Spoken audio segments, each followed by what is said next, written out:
Baik, sebelumnya Bismillahirrahmanirrahim. Izin memperkenalkan diri. Perkenalkan, nama saya Zikrullah Mutawakilun. Saya mahasiswi semester 2 program studi Hukum Ekonomi Syariah jurusan Syariah.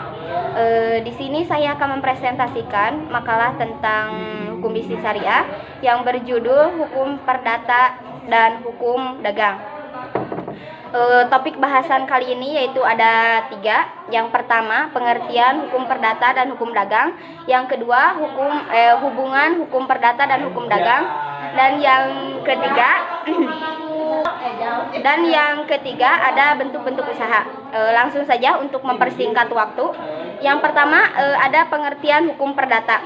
Hukum perdata adalah ketentuan-ketentuan yang mengatur hak dan kewajiban seseorang dalam masyarakat. Istilah hukum perdata ini berasal dari bahasa Belanda, dan hukum perdata juga sering dikenal sebagai hukum yang privat atau hukum sipil. Adapun contoh hukum perdata yaitu yang pertama, perkawinan, waris, kekeluargaan, keterikatan, dan lain sebagainya. Yang kedua ada hukum dagang.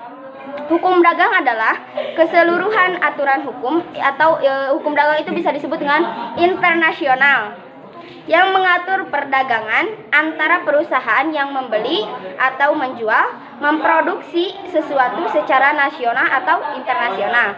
Adapun contoh hukum dagang yaitu yang pertama seperti jual beli, kontrak bisnis, jaminan hutang, asuransi, dan lain sebagainya.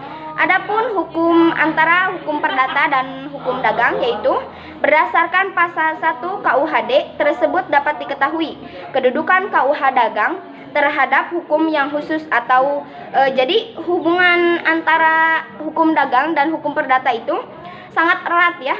Hal ini dapat dimengerti karena memang semula kedua hukum tersebut terdapat dalam satu kodifikasi gitu ya.